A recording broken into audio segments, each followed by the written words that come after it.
Research is to see what everybody else has seen and repeat what nobody else has taught. Very good morning, everyone. I, Meghana M., Assistant Professor, Department of Computer Science and Engineering, would like to welcome all of you to the second AICT-sponsored Second International Colloquium on Recent Trends in Computer Science.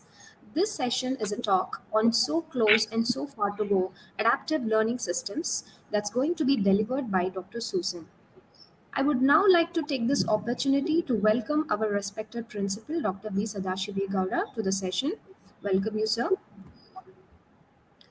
I also extend my warm welcome to Professor and HOD, Department of Computer Science and Engineering VVCE, Dr. Ravi Kumar V, to the session in his absence. I extend my warm welcome to all the deans and professors who have joined us. Welcome, everyone. I extend my warm welcome to Wing Pillars of Support, Dr. Gururaj Hechil and Dr. Janavi V, to this session. Welcome, sir. Welcome, ma'am.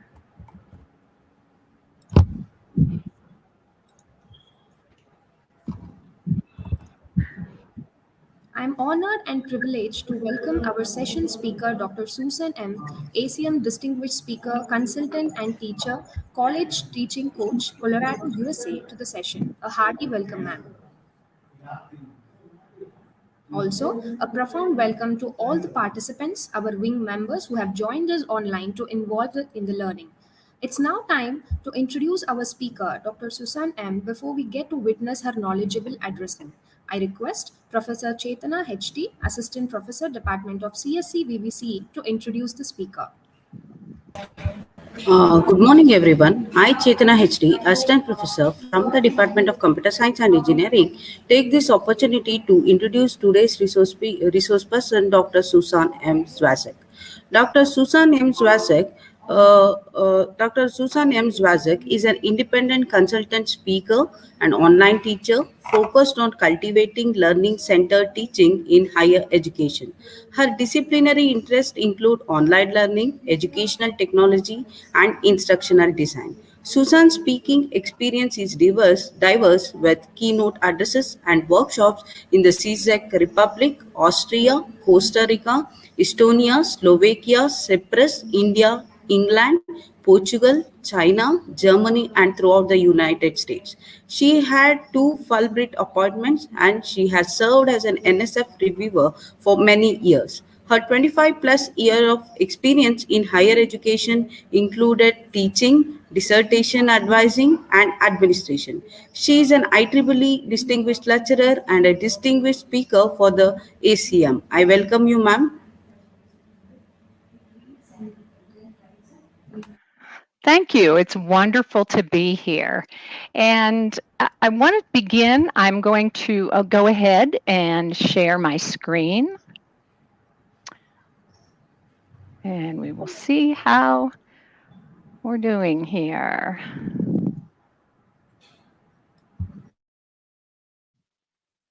Okay.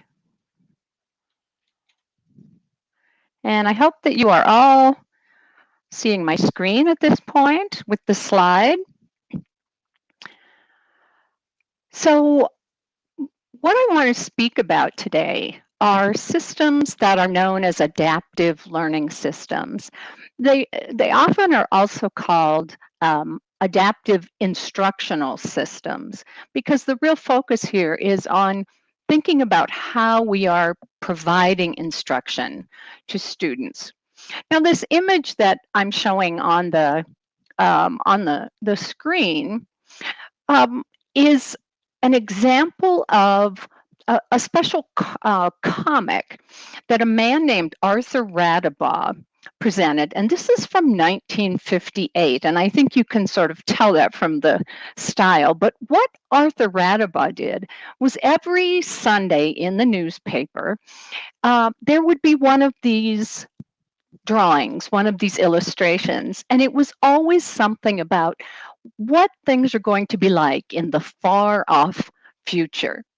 Well, in this particular instance, Arthur Radabaugh was actually very forward thinking, and he decided that at some point in the future we would have what he called push button education. Now, interestingly, this example of push-button education is a lot like what we now call adaptive learning systems. And in his description, he wrote, special machines would be geared for each individual student so that he could advance as rapidly as his abilities warranted. And in fact, that is what adaptive learning systems do. Basically, in a nutshell, what these systems do is that they present content to students. Excuse me, I'm going to sneeze. I'm sorry. What they do is they present instruction to students. They present some content. They give the students the opportunity to practice, maybe to answer some questions, solve some problems.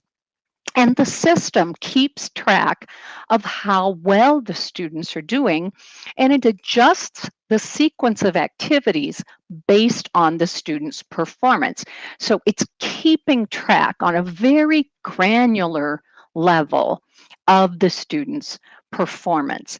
And so every student who actually goes through the system is going to have a completely different experience, probably, because there will be slight differences in how they are performing.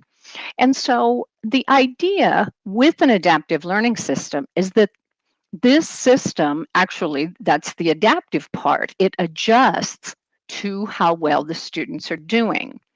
Now, one thing we know is that, in fact, these systems do work instructionally. They're very strong. And what we have seen is that they seem to be especially helpful to the students who have been struggling with more traditional forms of education. And so they, in fact, are very good for the students who need them the most. Now, I should also say that, in fact, this is not a new idea. So Arthur Radabaugh thought of it in 1958. And right about that same time, there were some other systems that were coming into development that were focused on this same idea of customizing and personalizing the instruction for students based on their abilities. So this is not really a new idea. So today, what I want to talk to you about are really three main ideas. The first being what it is about adaptive learning systems that, as an educator, I really like. And then I'm going to talk about some of the things in adaptive learning systems that worry me, or that maybe I should say I have concerns about. And then the third idea is what needs to happen with these adaptive learning systems in order for us to see a widespread adoption of those across a range of educational environments. So let's go ahead and get started. There we go. Now, I will say also that I'm assuming we will have a question and answer time at the end. And so I hope that you'll be keeping track of your questions until then. Okay. Let me bring up my screen again. All right. So there are some things about adaptive learning that I like a lot from an educator's point of view. So one of those is that the technology involved in adaptive learning addresses what I would consider to be pressing issues in education. So for example, what we want to see is that technology, that is the tools we use, allow us to do things instructionally that we really couldn't do otherwise, or that maybe we could do them, but it would be extremely labor intensive or difficult in some other way to accomplish. Now, one thing that these systems do that I mentioned is that they personalize and customize the instruction based on the individual needs of the students. And that is a pressing need that we have in education because our student populations are incredibly diverse. And by that, I mean, not just sort of culturally or socially or racially, but we have what we might call diversity in readiness. And so, at any level of the educational spectrum, what we might see is that we have some students who are very ready to move very quickly through the content, through the courses. And then we find that there are some students who are going to struggle more. And so these kinds of systems allow us to address those particular needs of those very different student groups. Now, one thing that we have seen in the last few years in education is that we're now seeing what are called early warning systems, which uses a similar sort of background to these systems in terms of keeping track of student data to let us know when students are at risk of dropping out or of failing. And so these sorts of adaptive systems can act as an early warning system for us as educators. And so that's one thing I really like about these systems, is that by doing those things, they are in fact addressing an important need in education. Now, another thing that I really like about adaptive instruction is that it moves the acquisition and practice and assessment of declarative knowledge out of the classroom.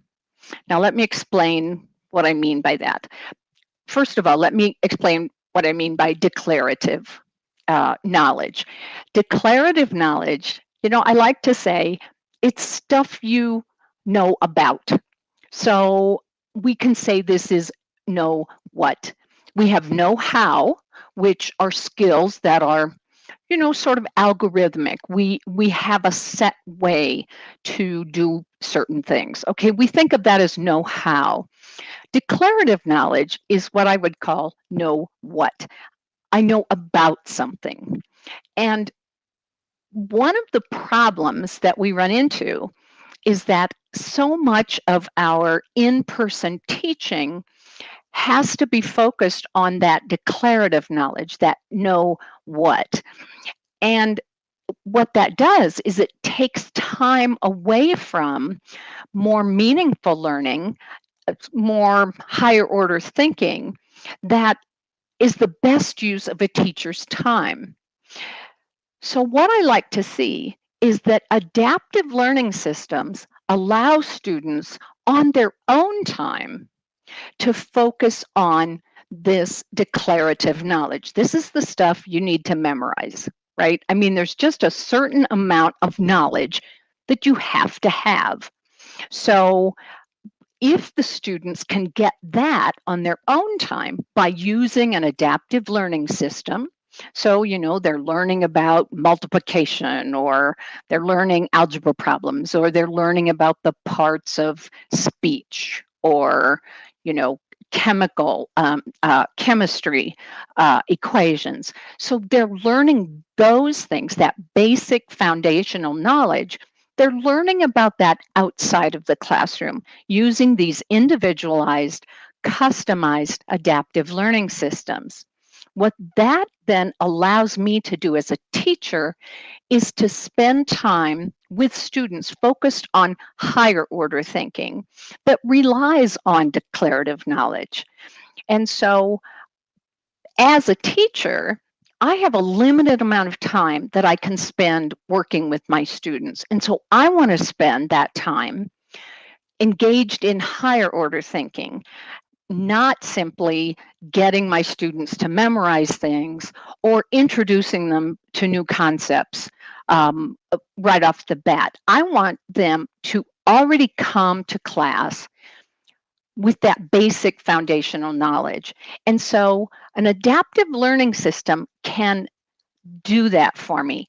It can allow students to be introduced to new concepts and to practice with that foundational knowledge before they come to class to do something on a much higher order level. Okay, so another thing that I really like about adaptive learning systems is that they provide what I would call the right instruction to the right student at the right time. Now, by that, I mean that we're able to identify where students are in the instruction and the kind of feedback that we need to provide to students so that they are able to improve and move forward. So the feedback that students can get from these systems can be very specific. It can be given to them immediately. And again, it's customized because the system is keeping track of their performance. Now, the other thing is that, not surprisingly, these systems are generating an amazing amount of data. And so what we're going to be able to do with that huge body of data would be things like helping us make decisions about the curriculum and, looking at that as, that big data pool and looking at that as learning analytics and being able to use that information productively. Now, the last thing that I really like is that adaptive learning systems work on a mastery basis. Now, what I mean by that is that they allow us to hold achievement constant and then have the duration of instruction can vary. Now that might seem a little confusing, so let me explain what I mean by that.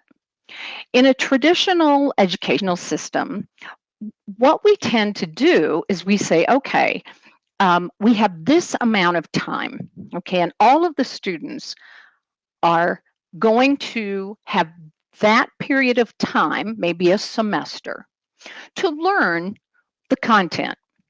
Now, the problem is that what we're holding constant is how much time students have to learn. What adaptive learning allows us to do is say, let's make the time flexible, but let's hold achievement constant. So an analogy for that would be like in traditional instruction, I might say, well, I'm going to have my students run a race. Okay. Well, traditional instruction, we would say, okay, all the students are going to run for 10 minutes, and some of them will cross the finish line. Some of them will not. Some of them will not even see the finish line. The students who are very fast runners, they will get to the finish line, but because everybody's going to run for 10 minutes, they're just going to run around in a circle for a while. Now, what adaptive learning allows us to do is say, okay, I'm going to have my students run a race, but what we're going to do is we're going to assume that every student will cross the finish line. Now, some students are going to cross the finish line very quickly. They're fast runners. And so what I'm going to allow them to do is to just keep running. Okay, they can go on to the next race. Some of my students, however, are going to take a lot longer to get to that finish line, but they're all going to get there. Okay, so what we have done is we are holding mastery constant. We're saying everybody's going to get to the finish line. Some people are going to take a long time and some are going to take a short time, but everybody's going to get there.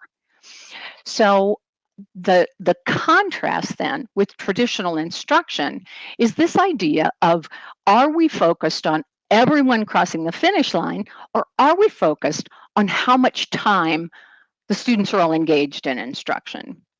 So this idea of a mastery basis is one of the things that I like best about adaptive learning systems.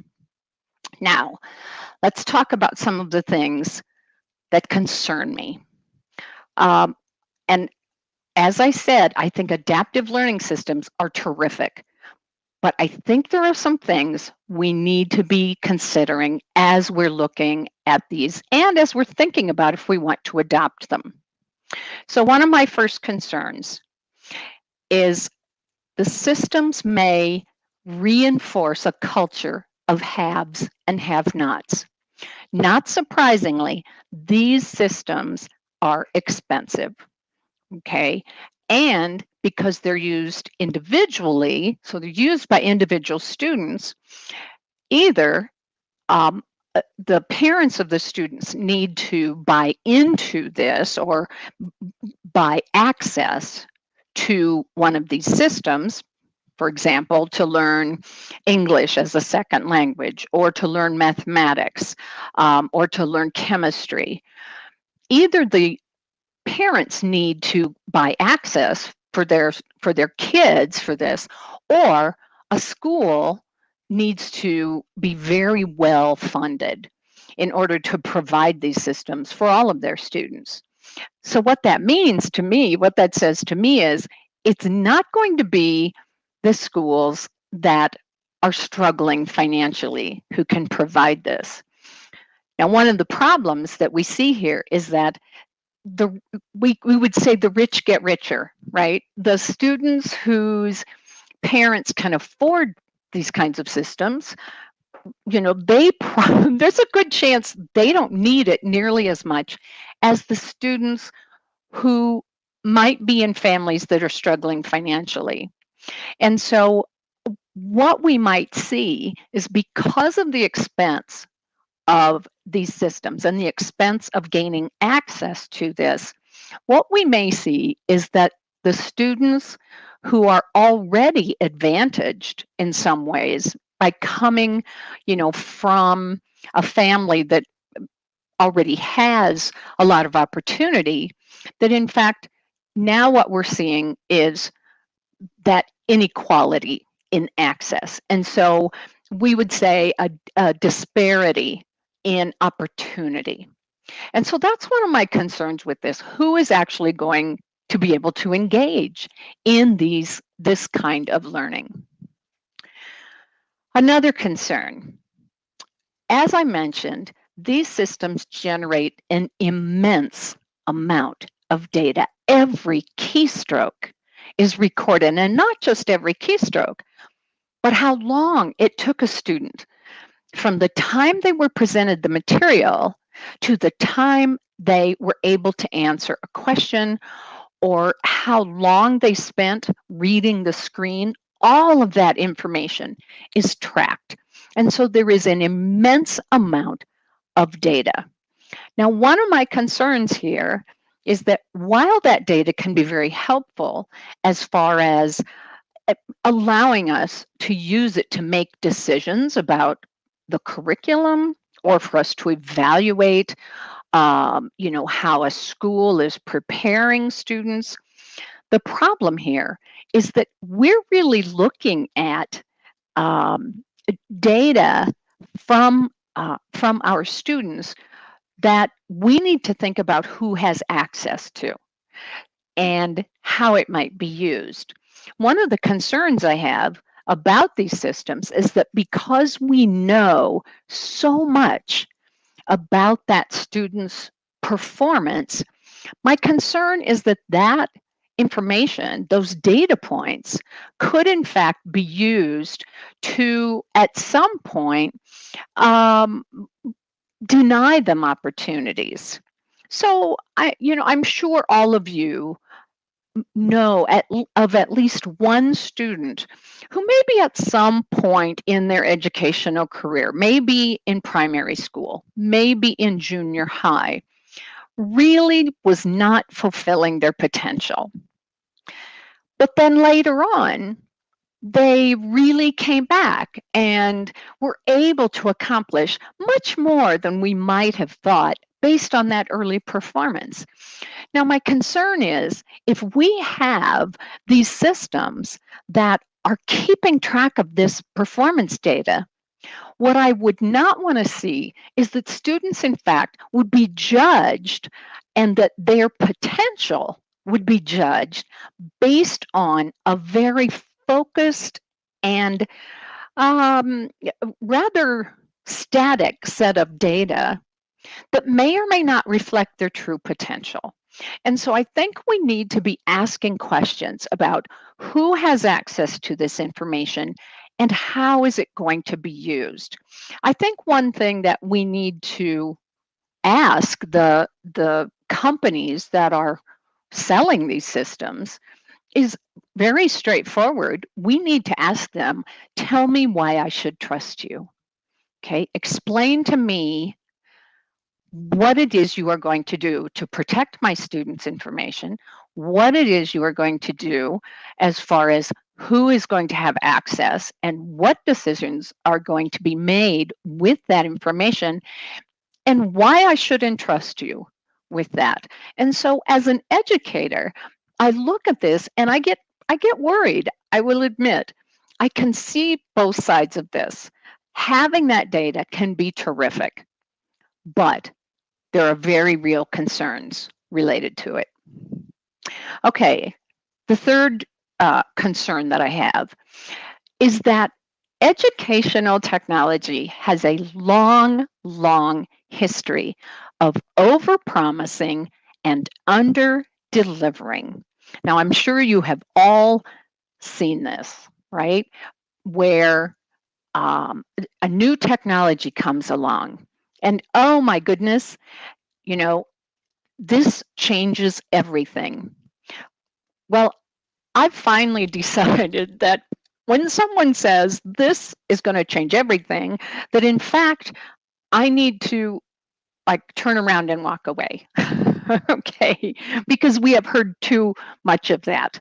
Now, you know, an example of that is that Thomas Edison once predicted that because of the motion picture projector, that in fact we would soon have no need for actual in-person schools anymore. So this was an example of, oh my gosh, this changes everything. And we still hear this kind of hype.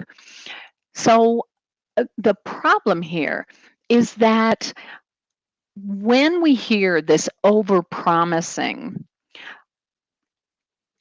it reinforces that idea that our main concern should be the technology and how it will enable us to do things faster or to bigger groups without really thinking about what the reality of the system is. And so as we look at this sort of history of innovations, what we see is that there have been many, many of these sort of innovative technologies that in fact have not panned out, that were adopted and then abandoned. And so we need to really be careful about, this is going to sound terrible, we need to be really careful about who we believe when someone is trying to sell us a system like this. Okay, my next concern is that the systems are not necessarily designed using validated instructional design principles. Now, what that means is that the teaching, as my little graphic there showed you, it misses the mark. Okay, we see systems that are based on what I would consider folk knowledge, as opposed to research about how learning actually happens. So, for example, I have seen one of these systems that allegedly gathers information on what they call the student's learning style. The idea of a student's learning style is that some students are visual learners and some students are, you know, auditory learners. Well, there's actually no basis in fact that that's a real thing or that it affects how we learn. And so what concerns me is that I see these systems that allegedly are assessing what kind of learning style we have. And my first thought is, this is sort of like a folk belief, or anecdotal belief about how learning happens. And when I see something like that, I get very concerned about the other instructional design elements that may be included in a system like that. And so I think we need to think about how are decisions being made as these systems are being designed. I think that one of the problems for many of us as instructors is that with systems like this, what we often see are people who are the technicians who understand sort of how the systems work on a very basic level. And by that, I mean, down to sort of machine language level, that they understand the technological ins and outs, but that there may not be sufficient input from people who actually know how learning happens. And so as an educator, I get very concerned about how is the instruction designed? How are the assessments designed that the students are engaging in? And then finally, this entire idea of how technologies need to be disruptive, I think, is a bit problematic. When we talk about disruption, very often the implication is that a system has such structural problems that are within the core of the system itself, that basically we need to just blow it up and start over, right? I mean, that's kind of what disruption is about, isn't it? Let's just kind of throw our hands up in the air and let's completely start over. Well, the problem with that idea is that, in fact, our schools aren't that bad. I mean, honestly, and as an educator and as someone who has been critical of schools for a very long time, I also will say that our schools are really pretty good. And so this idea that somehow we have to have this completely disruptive system because our schools are so bad, I think is an assumption that we really need to examine and really need to think skeptically about that. Now, the other side to this is that technologies are not, and when I say technologies, I'm really referring here to sort of high tech in the sense we would think of it like machinery, like computers, like the internet. Technologies, in fact, in and of themselves, do not influence how much we learn.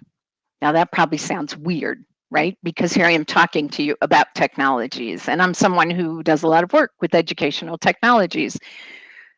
The point being that it's not the technologies themselves, it's what they enable us to do, what they enable our students to do.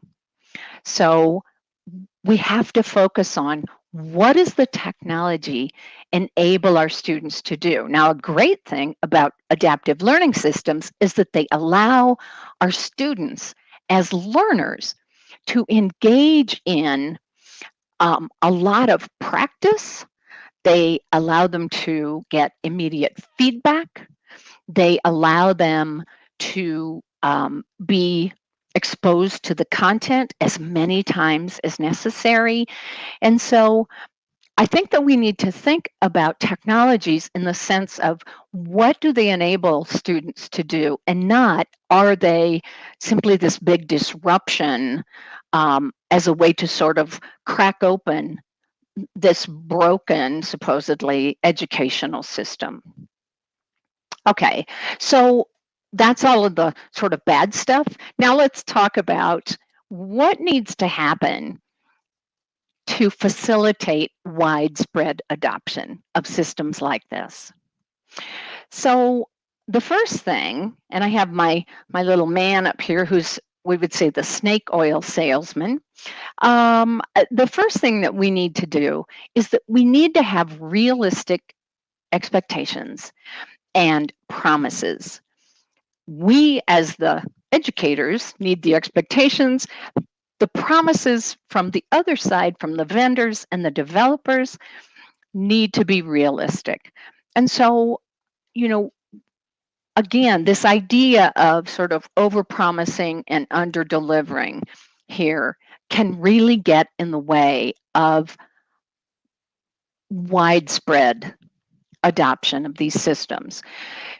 One of the problems that we have seen is that there's a bit of an adversarial sort of relationship here with vendors and developers, you know, sort of giving us this, you know, very rosy view of what these systems can do. And we need to try to figure out, okay, what am I supposed to believe? I found this wonderful quote, and I'm saying wonderful only because it's so bizarre, where someone wrote, they actually wrote this, artificially intelligent software is replacing the textbook and reshaping American education. That's a pretty bold statement, and in fact, not true, okay? Now, I think that technologies can have a huge impact on education, but I think it's these kinds of really unrealistic statements that make it very difficult for us to say, okay, tell me what is really the possibility here. What is the real potential? And so we need to get away from that idea of, you know, this changes everything. Okay, adaptive learning systems are not going to save education, and they are not going to doom education. They are a fabulous option, but we need to think realistically about what they can do.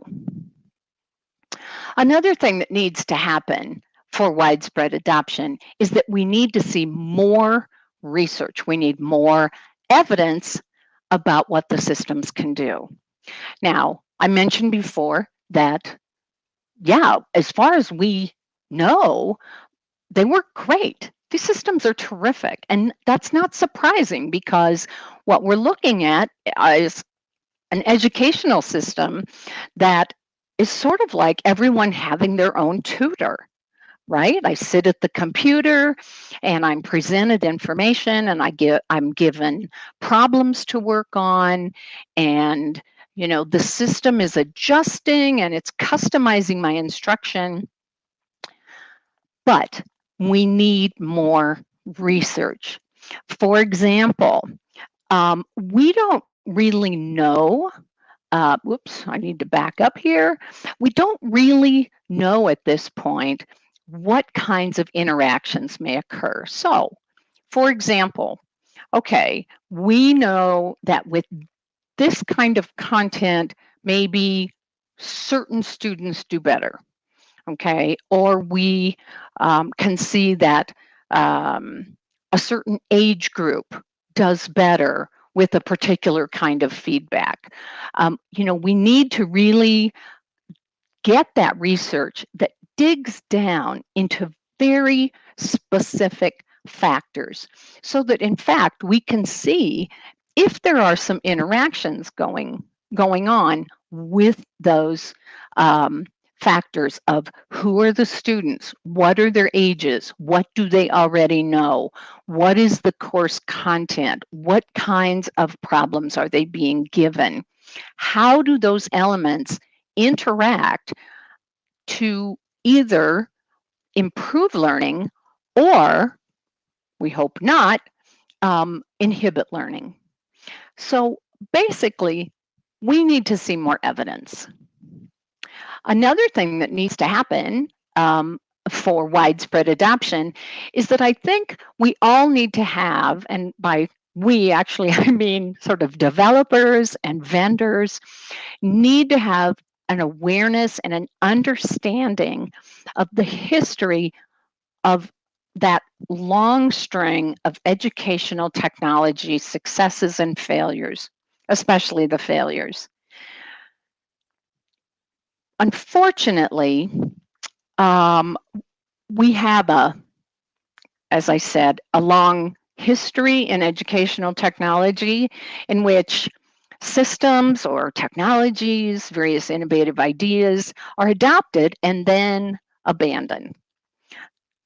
Why do things get abandoned? We need to understand, what has happened.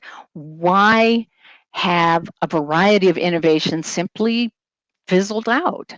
Okay, what was not happening that enabled those things to be successful? And so I think we need to really understand with this new kind of technology, okay, how can this be different from, previous systems, previous devices, previous innovative teaching methodologies?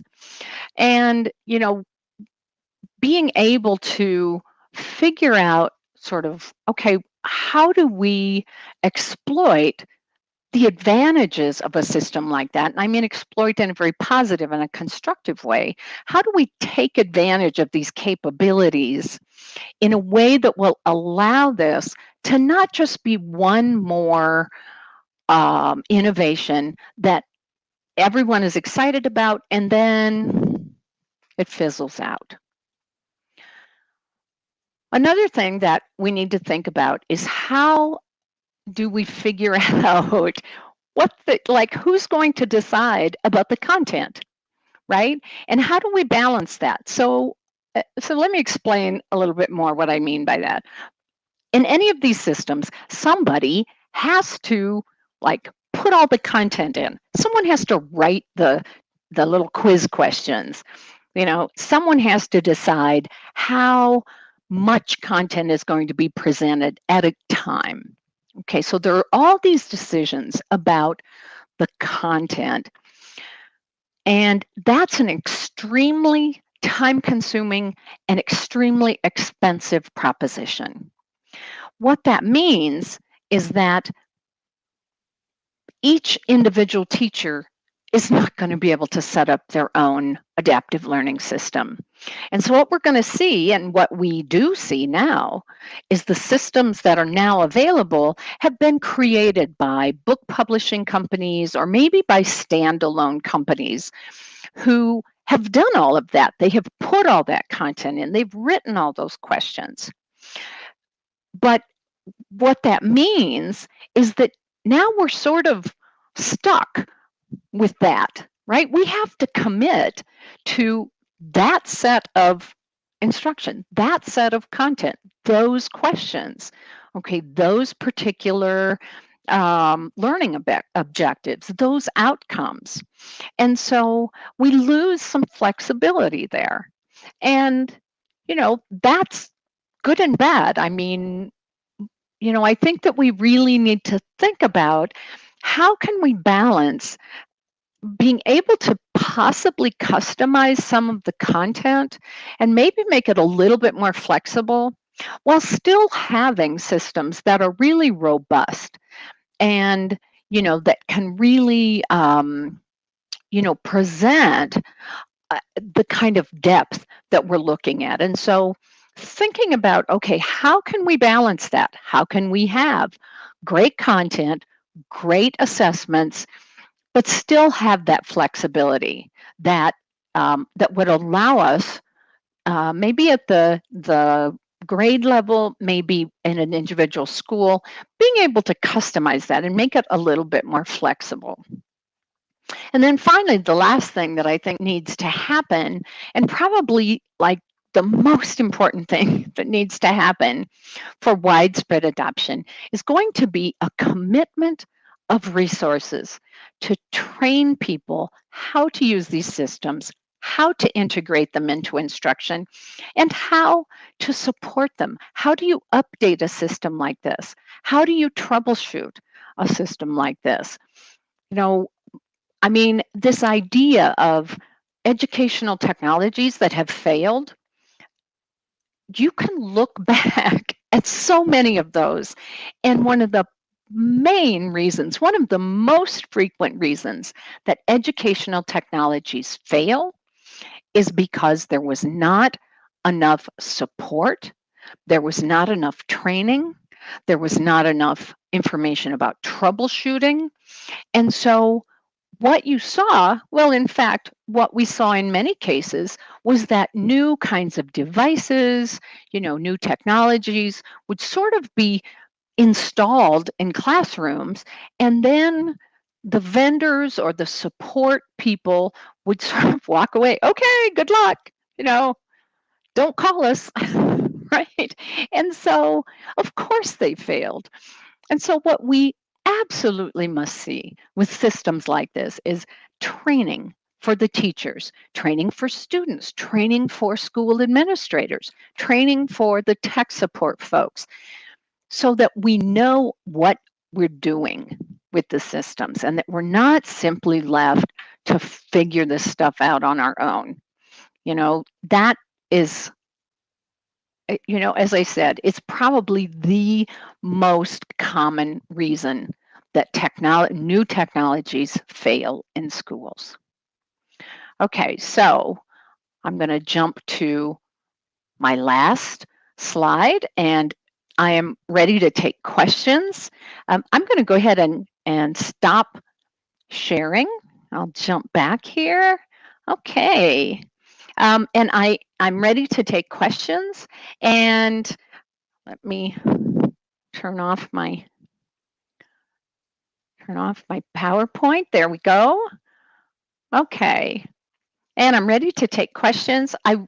I would ask that if someone wants to ask me a question, I do have a slight hearing loss, and so I'll ask you to speak slowly and clearly because I don't hear as well as I would like.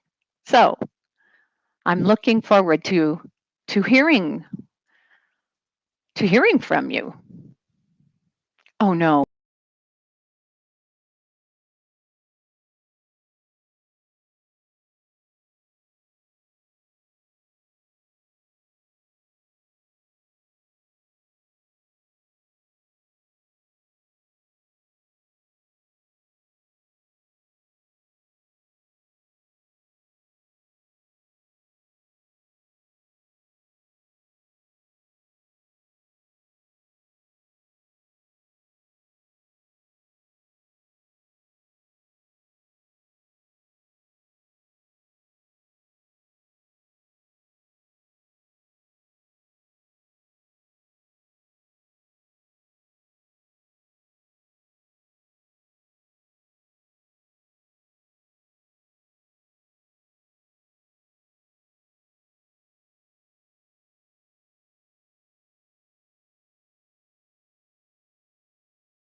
I'm not sure what happened there, but I got kicked out.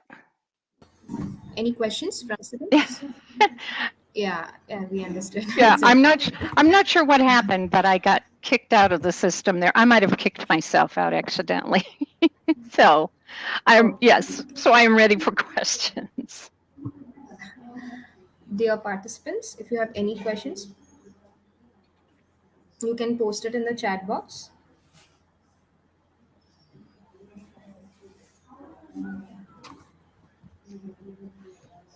We request our participants to just hold on for a few minutes. We are checking with the feedback link.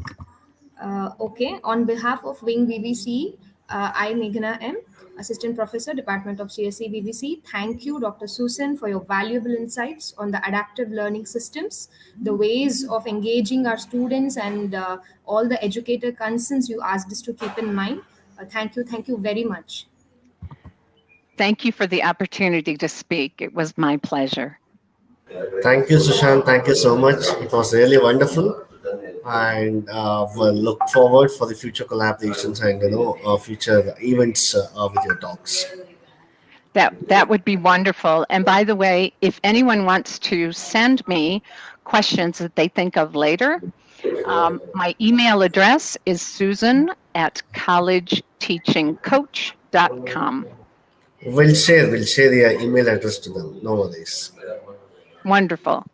Okay. If they have any question, they can ask you directly. Okay.